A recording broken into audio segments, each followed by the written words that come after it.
السلام عليكم. الحين لو معك جوال كشاف وتبي تعرف حالة الطقس بالمدن والمناطق، يعني مثلا تبغى تروح للرياض وتبي تعرف حالة الطقس مدينة الرياض، كل اللي عليك بس تدخل على المكالمات وتدخل الرقم 1987 وسوي اتصال.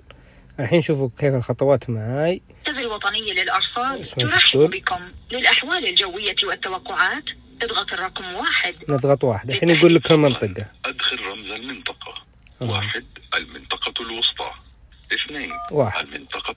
فضلا أدخل رمز المدينة. 1 الرياض. خلاص. 2 الطقس المتوقع بمشيئة الله تعالى في مدينة الرياض. صحو إلى غائم جزئي.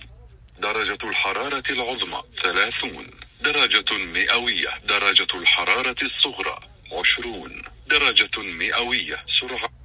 وكذا راح تعرف درجة الحرارة بدون جوال إذا ما معك جوال فيه نت وتطبيق للطقس عن طريق المكالمات لو كان جوالك كشاف.